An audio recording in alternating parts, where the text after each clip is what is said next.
에베소서 6장 10절에서 20절은 그리스도인들이 마귀의 관계에 맞설 수 있도록 하나님의 전신갑주를 입으라고 격려합니다. 우리의 씨름은 혈과 육에 대한 것이 아니요 하늘에 있는 악의 영들에 대한 것임을 일깨워 줍니다. 이 구절은 그리스도인들이 특히 예측할 수 없는 시기에 하나님의 보호와 힘을 구하는 일에 깨어 부지런해야 한다는 경고 역할을 합니다.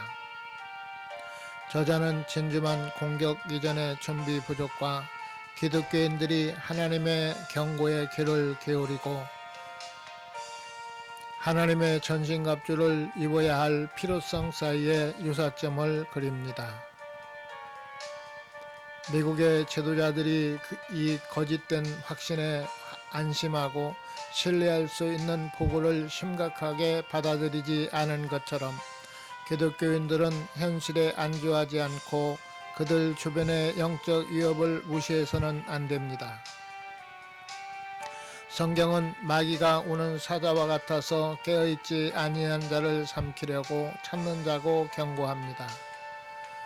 그러므로 그리스도인들은 하나님께 복종하고 마귀를 대적하는 그분의 능력을 의지해야 합니다.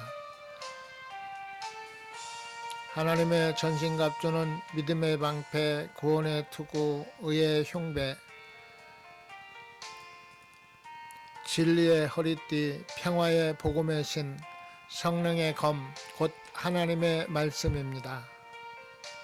그리스도인들도 성령 안에서 기도하고 담대히 복음의 비밀을 선포해야 합니다.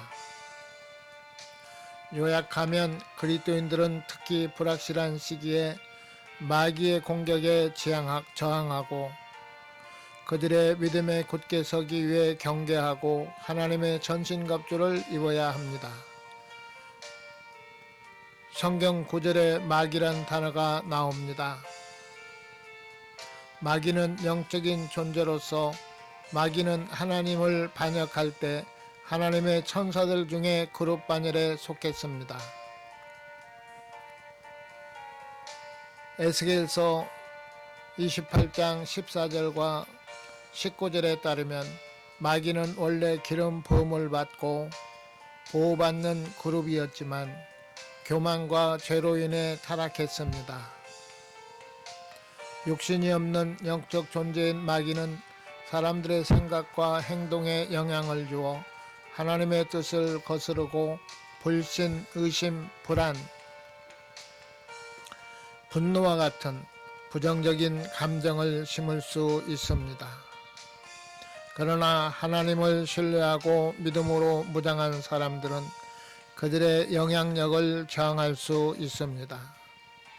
욥기와 창세기 6장 1절에서 10절에서는 마귀가 사람을 해치는 기록이 나옵니다.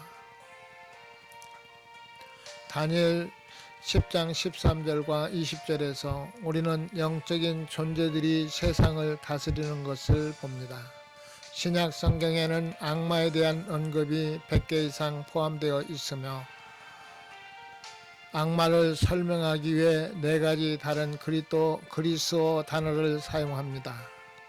전반적으로 성경은 마귀와 그의 악령들이 사람들에게 해를 끼치고 영향을 미칠 수 있는 진정한 영적 존재이지만 하나님의 은혜와 보호가 그들의 힘을 이길 수 있다고 가르칩니다. 성경에서 귀신은 다이몬, 다이모니온, 피노마타 등으로 표현됩니다. 이러한 단어들은 유용한 악령을 나타내는 데 사용되며 성경에서는 사단과 귀신 등의 악령이 인간에게 해를 끼치는 것을 경고하고 있습니다. 십자가에서 죽으시고 부활하신 예수님이 귀신에 대한 증거는 어느 누구의 것보다 중요합니다. 예수님은 사단이 군대의 우두머리라는 사실을 인정하십니다. 요한복음 8장 44절 말씀에 예수님께서는 마귀와 사탄이 사람들에게 범죄를 유발하는 인격적인 존재라는 사실을 말씀하신 후에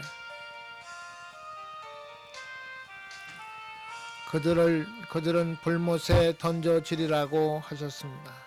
마태복음 12장 28절에 기록된 것처럼 예수님께서 귀신 들린 자에게서 귀신을 쫓아내심으로 자신의 메시아됨을 나타내신 것은 사실입니다.